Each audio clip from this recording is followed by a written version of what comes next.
le 30 juillet 1943 dans la baie de Biscaye, juste après l'aube. Le commandant Frederick John Walker se tient sur le pont du HMS Starlink, vêtu d'un short blanc, d'une chemise de cricket et de jumelles autour du cou.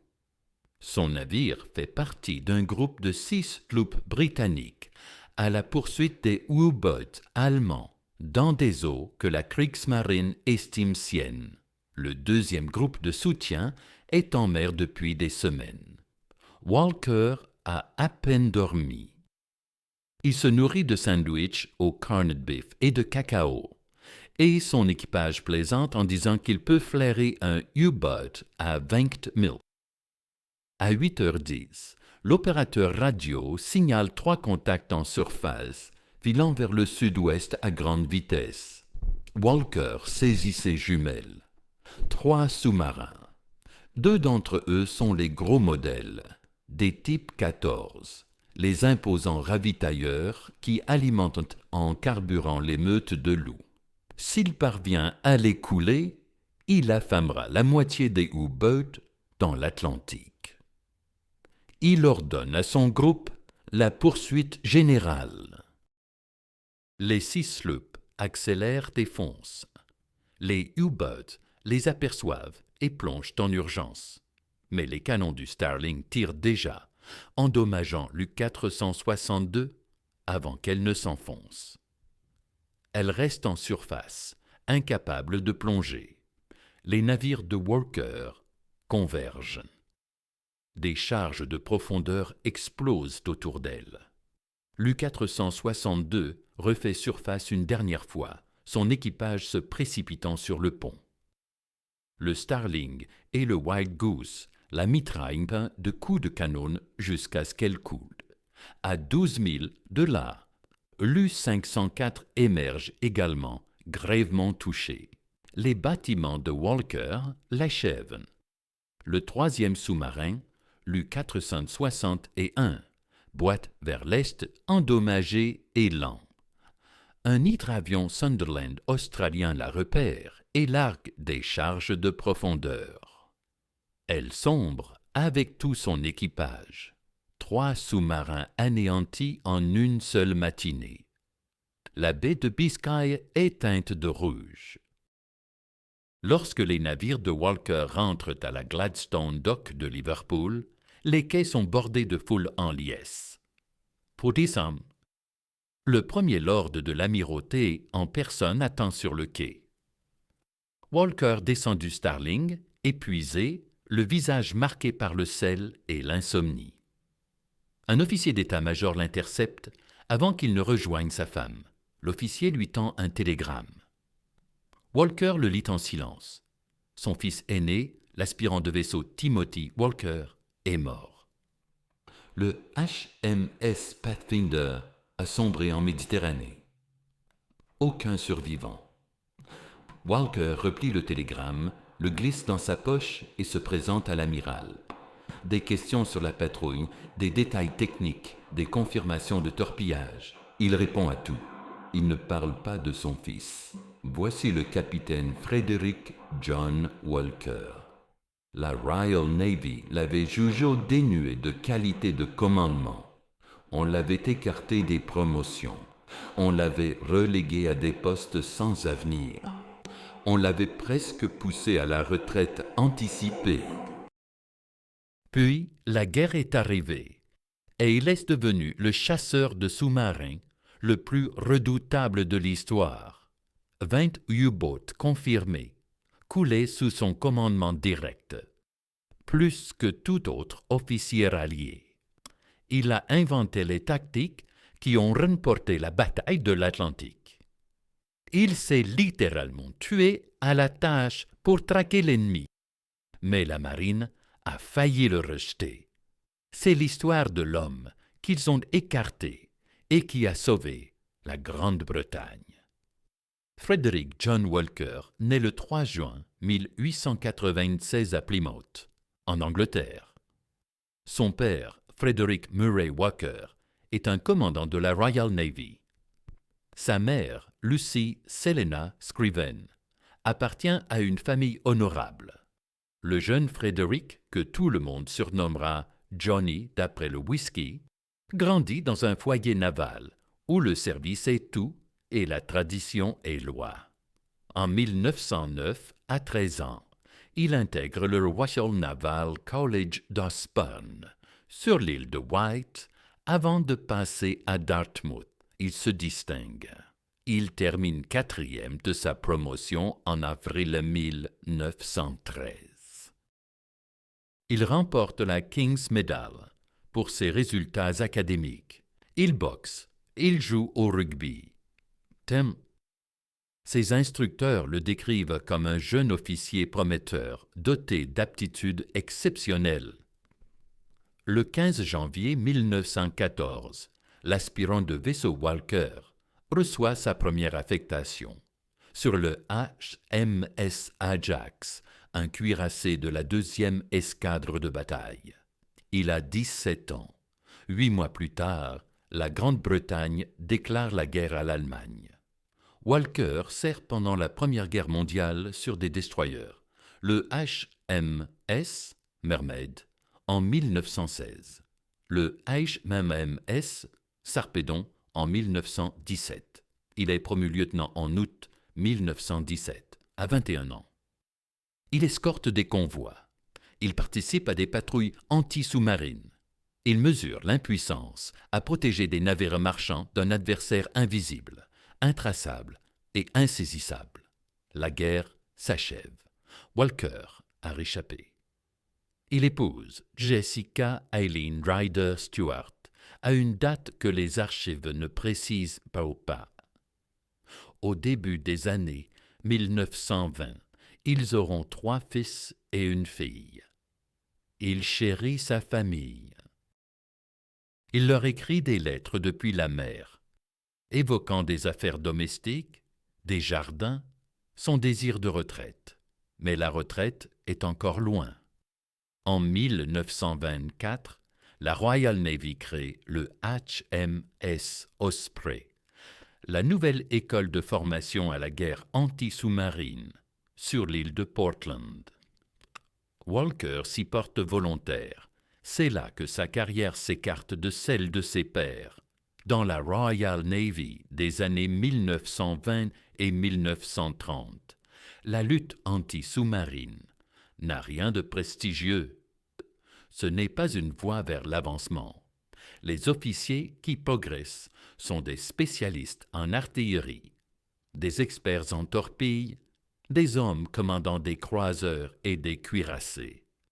Pas ceux qui pourchassent des ennemis fantômes avec un sonar primitif par mer démontée. Walker s'en moque. Il se passionne pour le défi. Comment trouver un sous-marin? Comment le suivre à la trace?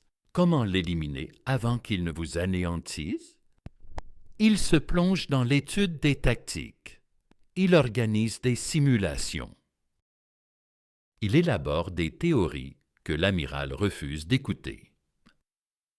En mai 1933, il est promu capitaine de frégate, avec un retard considérable, ce qui signifie qu'il a été écarté à plusieurs reprises avant d'accéder enfin à ce grade.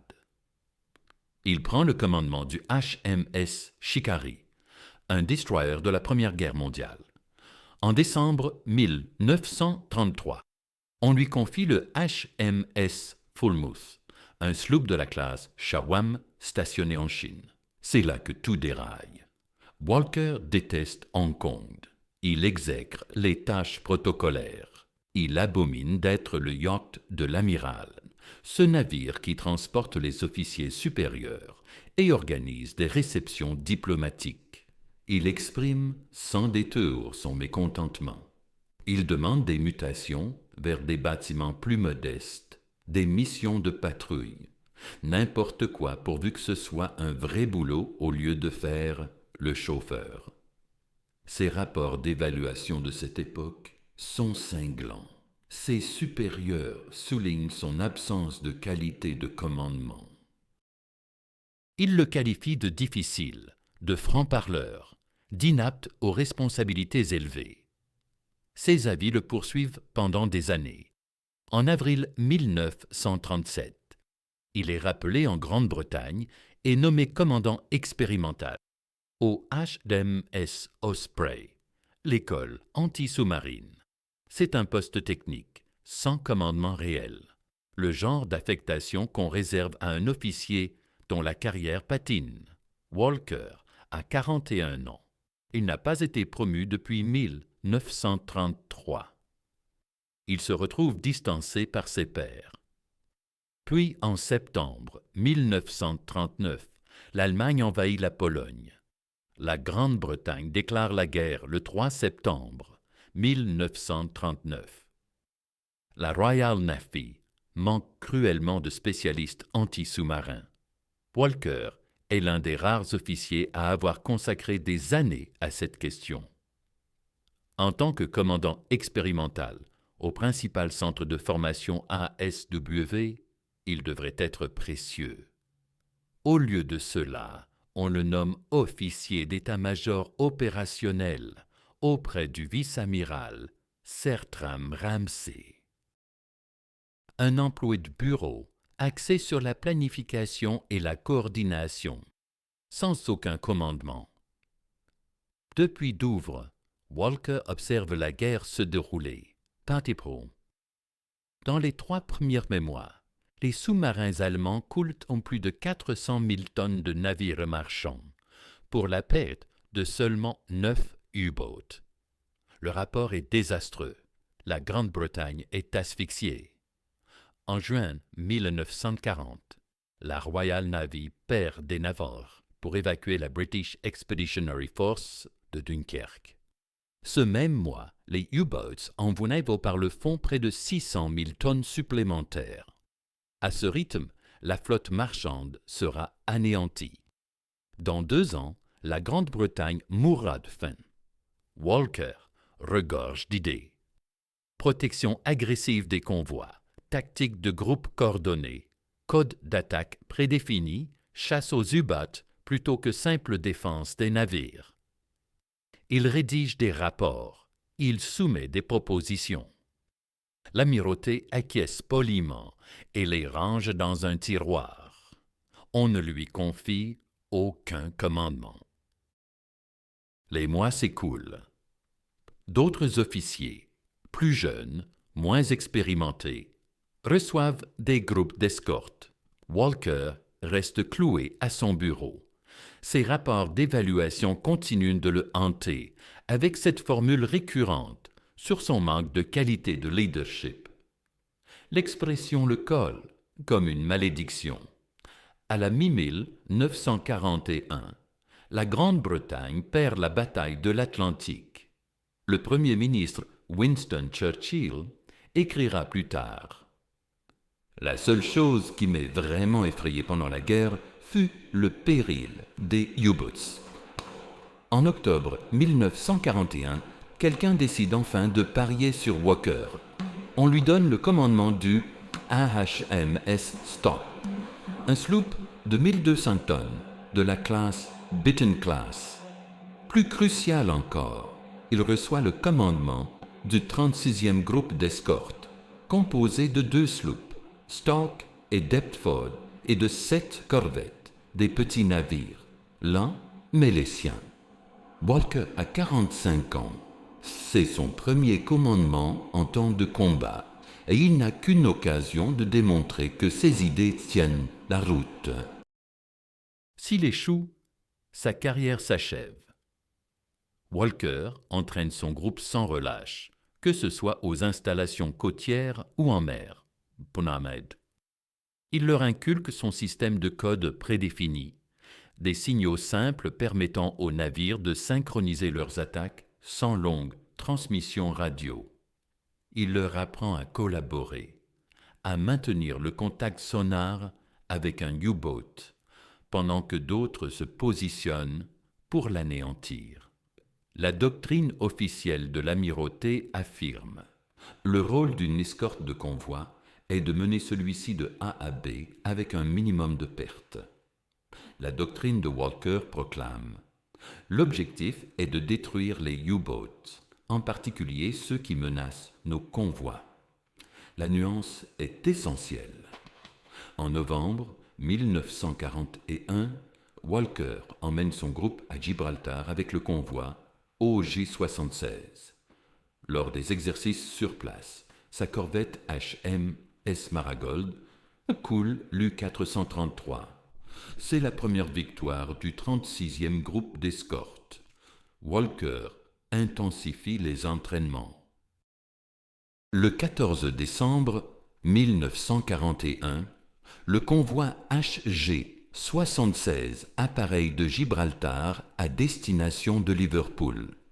32 navires marchands transportent du minerai de fer, des munitions, du roc, des tomates, des oignons espagnols, tout ce dont la Grande-Bretagne en guerre a un besoin vital. L'escorte est exceptionnellement robuste. Le 36e groupe de Walker, 3 destroyers, Blankeny Stanley Exmoor, 2 sloops supplémentaires, Faux Black Swan, 4 corvettes de plus, et surtout le HMS Audacity, le premier porte-avions d'escorte de la Royal Navy. Un cargo allemand reconverti embarquant 6 chasseurs, German Hamlet. Au total, 17 navires de guerre. Des agents allemands en Espagne signalent la composition du convoi et son heure de départ au commandement des U-boats. L'amiral Karl Dönitz rassemble un groupe de Sur Albera, 7 U-boats, renforcés à 10. Ils forment une ligne de patrouille au sud-ouest du cap Saint-Vincent et attendent. Le convoi franchit la ligne de patrouille sans être repéré dans la nuit du 15 décembre. Les avions de l'Audacity et les Swordfish de la RAF, Coastal Command, maintiennent les U-boats en plongée, les empêchant de suivre. Mais le 17 décembre, l'U-131 établit le contact. La bataille s'engage. Les tactiques de Sarah de Walker sont novatrices. Taspa, au lieu de se regrouper autour du convoi, ses escortes s'avançant jusqu'à 30 000 pour traquer les U-boats avant qu'ils ne puissent frapper. La doctrine de l'Amirauté juge cela risqué. Elle expose le convoi. Walker affirme que la meilleure défense consiste à éliminer l'adversaire. Le 17 décembre, l'U-131 s'approche du convoi. Les Martlets de l'Audacity la repèrent en surface. Walker réunit le Stalk, le Penseman et 3 destroyers. L'U-131 plonge. Les navires coordonnent leur action. Ils la gardent sous contact sonar. Ils l'attaquent tour à tour, la clouant sur place. Après des heures de charge de profondeur, l'U-131 est contrainte de refaire surface. Elle riposte, abattant un des martlets. Le Stalk et le Penseman l'achèvent au canon. Première victime. Le 18 décembre, les escortes aperçoivent l'U-434 en surface à l'aube. Le destroyer HMS Blankeny charge et la percute, écrasant sa coque. L'U-434 coule.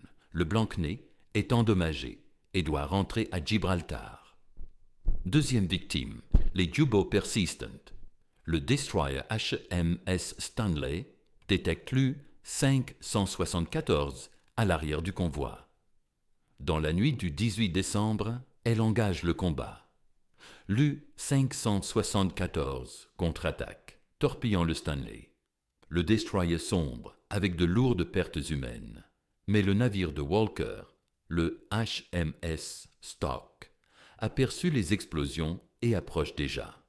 Le Stalk largue des charges de profondeur sur l'U-574, puis la percute. La collision déchire la coque de pression du U-boat.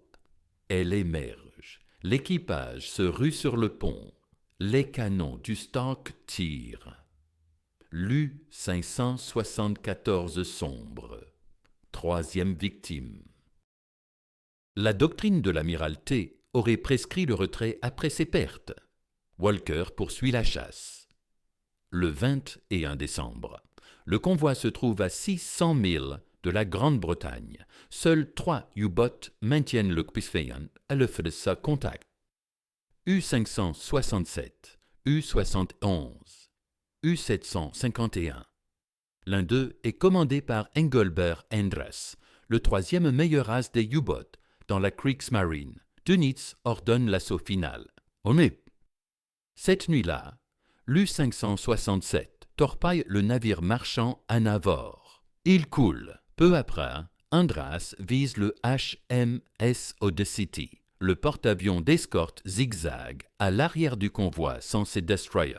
L'U-567 lance 3 torpilles. Toutes touchent. L'Audacity chavire et sombre. Les escortes de Walker contre-attaquent. Les corvettes Marigold, Vetch et Samphire bombardent la zone de charge de profondeur. Le HMS Deptford repère un U-boat en surface et charge. Le U-boat plonge. Le Deptford largue une salve complète. Dans la confusion, le Deptford heurte le Stolk, endommageant les 2 navires. Une analyse d'après-guerre révèle que le Deptford vient de couler l'U-567. Andras et tout son équipage périssent à Battissaint-Saint-Néné. 4e victime. Le 23 décembre, le convoi HG-76 arrive à Liverpool. 30 navires ont accosté sains et saufs. 2 ont été perdus. La Royal Navy a perdu l'Audacity et le Stanley, mais la Kriegsmarine a perdu 5 U-boats, 4 confirmés sur le moment. L'U-567 l'est après la guerre, avec l'un de leurs as les plus redoutables. C'est la première fois que des pertes aussi sévères sont infligées à un groupe d'attaque de U-boats. L'Amirauté la qualifie de victoire exceptionnelle. L'amiral Donut y voit un coup dur. Il cache la mort d'Andras à ses équipages U-boats pendant des semaines pour préserver le moral. Walker reçoit l'ordre du service distingué le 6 janvier 1942. Pour son audace, son habileté et sa détermination lors de l'escorte d'un convoi précieux vers le pays, face à des attaques incessantes de l'ennemi, au cours desquelles 3 de leurs sous-marins ont été coulés et 2 avions abattus par nos forces. En juin 1942, il est promu capitaine. Son ancienneté est rétroactive au 30 juin 1942. Ce n'est pas une revanche complète. Ces années perdues ne lui sont pas rendues, mais c'est une reconnaissance. Et puis, de manière incompréhensible, en octobre 1942, la Navy le retire des navires. Il est nommé capitaine D à Liverpool, un poste à terre pour coordonner les opérations des destroyers. Après 18 mois de commandement anti-submersible, le plus fructueux de la guerre, on le renvoie derrière un bureau. Walker est au bord de la rupture. Il passe des mois à Liverpool à organiser des opérations qu'il n'a pas le droit de diriger. Il voit des capitaines plus jeunes emmener des navires en mer. Il rédige des rapports. Il participe à des réunions. À 46 ans, il dépérit à quai. Mais quelqu'un au Western Approach Command veille. Début 1943, l'amiral Sir Max Horton prend le commandement des Western Approach. Horton, ancien commandant de sous-marins, comprend la menace U-boat mieux que quiconque. Il examine le dossier de Walker, les tactiques, les destructions, la victoire de HG-76 et discerne ce que les rapports d'aptitude ont ignoré. Horton convoque Walker et lui pose une question. De quoi aurais-tu besoin pour chasser vraiment les U-boats? La réponse de Walker fuse. 6 sloops modernes, le meilleur équipement sonar et radar. Une commission errante. Aucune responsabilité pour l'escorte rapprochée des convois. La liberté de traquer les sous-marins. là où l'intelligence ou l'occasion les mènera. Un groupe de soutien, pas un groupe d'escorte. Horton approuve. En avril 1943, Walker reçoit le commandement du deuxième groupe de soutien d'escorte, basé au Gladstone Dock Bay. 6 sloops de la classe Black Swan, le HIMS Starling, navire amiral de Walker, le Wild Goose, le Sydney, le Wren, le Woodpecker et le Kite. Des navires rapides, des navires modernes. Walker demande autant que possible de son ancienne équipe de traque et en obtient près de la moitié. Il les entraîne avec une obsession sans faille. Il affine sa tactique d'attaque rampante. 2 navires opèrent en tandem. L'un reste immobile. Maintenant, le contact sonar avec le U-boat. L'autre avance discrètement, sans activer son propre sonar, se guidant sur les indications radio du premier. Une fois positionné pile au-dessus de la cible, le navire assaillant largue ses charges de profondeur. Le U-boat n'entend jamais approcher le second vaisseau. Il élabore l'opération Plaster, une attaque en rafale, où 3 navires alignés larguent leur charge de profondeur en un schéma coordonné, couvrant une zone entière afin que le U-boat ne puisse s'échapper quelle que soit la direction qu'il emprunte. Il forme ses équipages à traquer les sous-marins jusqu'à l'épuisement. Maintenant, le contacte pendant des heures, voire des jours si besoin, jusqu'à ce que les batteries de U-boat s'épuisent et l'obligent à refaire surface. Et il ajoute une note excentrique. À chaque retour au port du second groupe de soutien, le haut-parleur de la Starling diffuse « A hunting we will go » à plein volume. La mélodie résonne sur les quais de Liverpool. D'autres navires de la Royal Navy commencent à l'imiter. Cela devient un emblème, marquant le passage des défenseurs aux chasseurs. En mai 1943, le second groupe de soutien met les voiles. Leur première patrouille est calme, mais le 2 juin 1943, ils captent un signal de U-boat émanant de l'U-202. Un sous-marin chevronné rentrant après avoir déposé des espions allemands sur Long Island. Le second groupe fonce dessus. L'U-202 plonge. La Starlink acquiert le contact sonar. Walker dirige depuis sa plateforme surélevée sur le pont, vêtu de son short blanc et de sa chemise de cricket. Ses équipages larguent 86 charges de profondeur lors de la première assaut, forçant l'U-202 à descendre à 800 pieds. Les opérateurs sonars britanniques perçoivent le sifflement de l'air comprimé, alors que le sous-marin tente de se stabiliser. Walker poursuit l'assaut heure après heure. Le commandant du U-boat, le capitaine-lieutenant Poser, est l'un des plus aguerris de la Kriegsmarine. Il se défend avec brio, esquivant, plongeant en profondeur, larguant des leurs. Rien n'y fait. Walker ne lâche jamais la trace. Après 17 heures, l'U-202 émerge. L'équipage s'éjecte en urgence. Les canons de la Starling achèvent le navire. Première victime pour le nouveau groupe. Le 24 juin, le second groupe de soutien affronte l'U-119 dans la baie de Biscay. Walker ordonne une attaque rampante. La Starling maintient le contact pendant que la Wild Goose s'approche furtivement.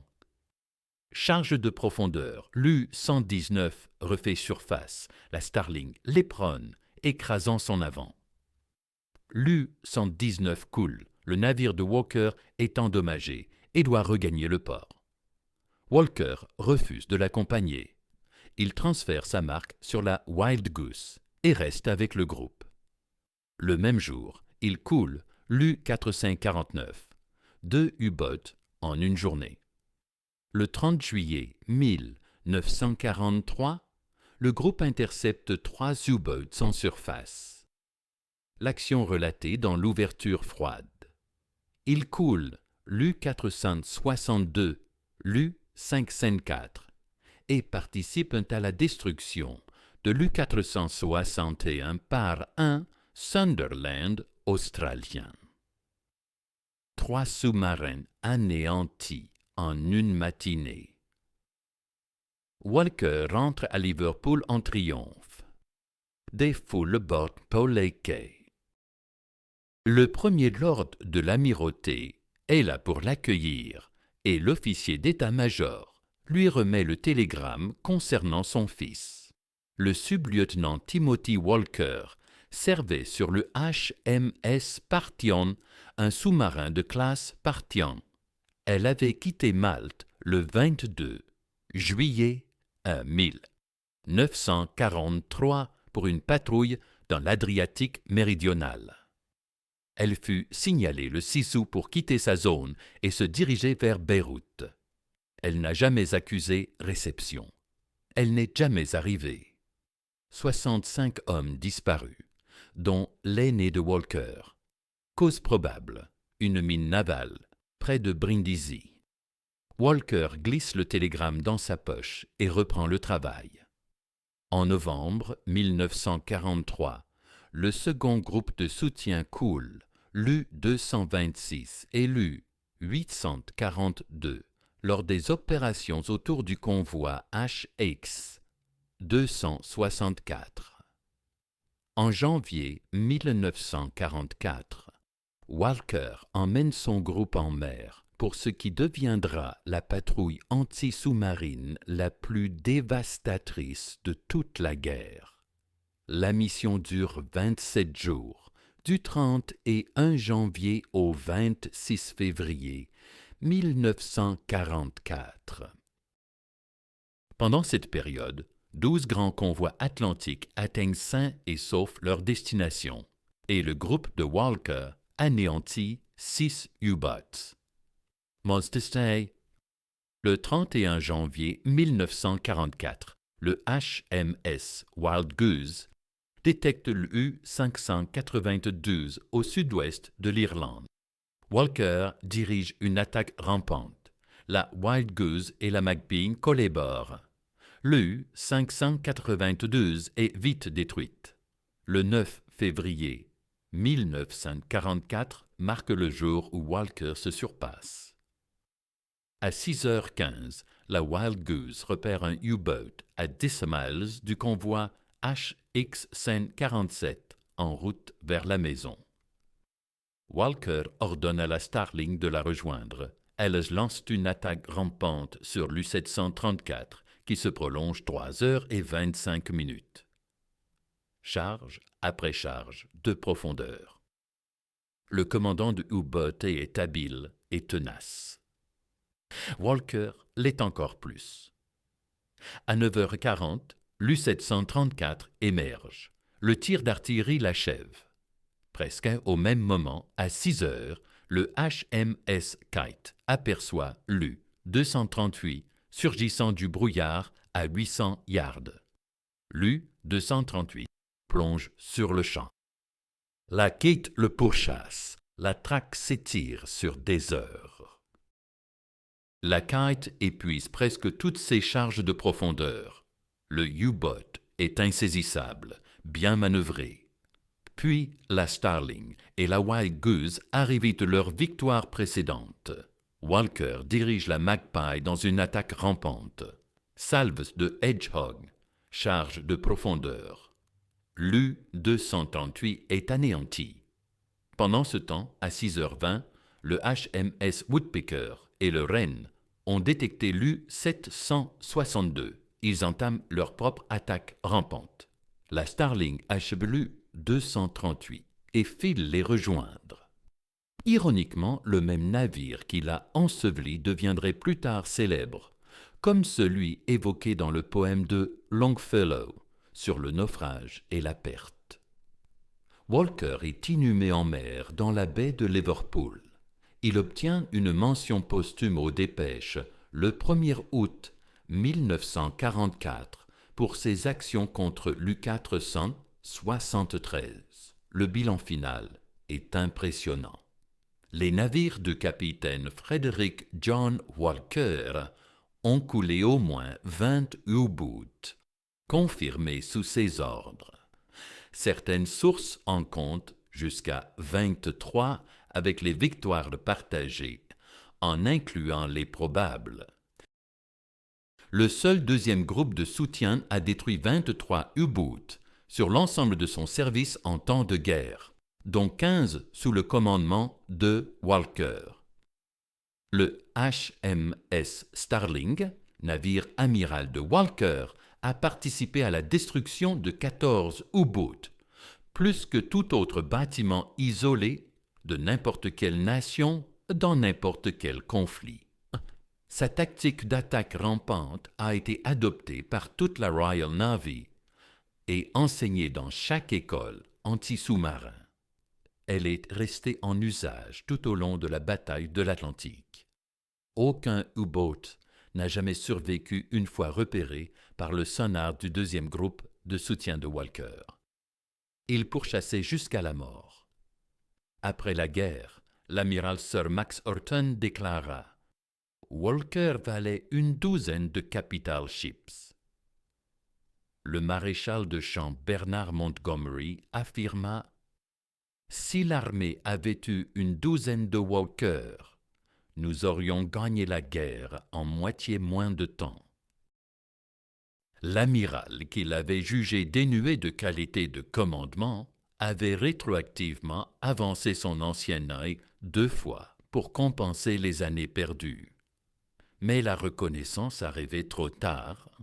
Le 16 octobre 1998, une statue en bronze du capitaine Walker fut dévoilée au Pier Head de Liverpool par le prince Philippe, duc d'Édimbourg.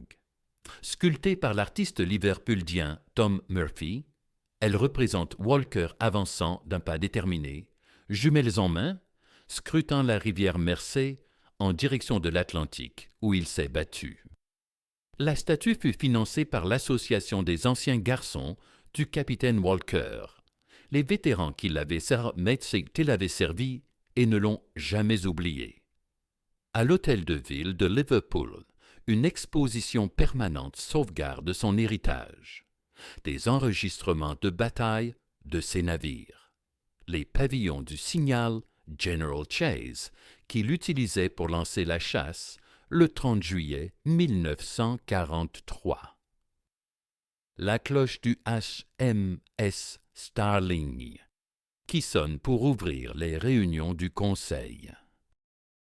2 tableaux à l'huile de l'artiste Leslie Humphrey, dépeignant Walker en uniforme. Et de l'autre côté de la Mersey, sur la rive opposée, repose l'U-534, l'un de ses anciens adversaires, un sous-marin allemand type 9C/40, repêché du fond marin et exposé de façon permanente. La statue de Walker le fixe droit dans les yeux, chasseur et proie, se toisant pour l'éternité à travers les eaux.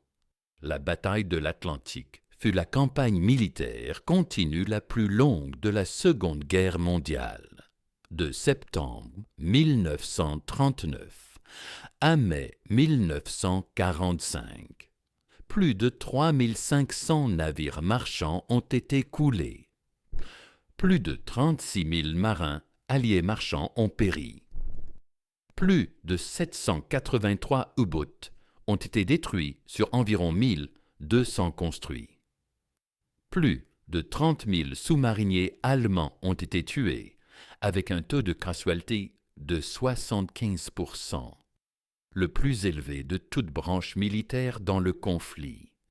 Winston Churchill écrivit « La bataille de l'Atlantique fut le facteur dominant tout au long de la guerre. Jamais un instant nous ne pouvions oublier que tout ce qui se passait ailleurs sur terre, en mer ou dans les airs, dépendait en fin de compte de son issue. Si les U-boots avaient triomphé, la Grande-Bretagne serait morte de faim. L'invasion alliée de l'Europe aurait été impossible. La guerre aurait été perdue. Frederick John Walker, l'officier autrefois écarté pour promotion, jugé inapte au commandement, a détruit plus de boots que n'importe quel autre officier des deux camps. Il a renversé le cours des choses. Son rapport d'évaluation des années 1930 le décrivait comme carent, en pouvoir de leadership. Les hommes qui avaient servi sous ses ordres disaient qu'il était le meilleur leader qu'ils aient connu. L'histoire a donné raison aux hommes. Le capitaine Frederick John Walker est mort d'épuisement le 9 juillet 1944, 11 mois avant la fin de la guerre en Europe. Il n'a pas vu la victoire finale, mais il l'a rendue possible. 20 U-boats coulés. Des tactiques qui ont sauvé des millions de vies. Un héritage qui a transformé la guerre navale à jamais. La Royal Navy l'a enterré en mer, là où était sa place. Et Liverpool se souvient.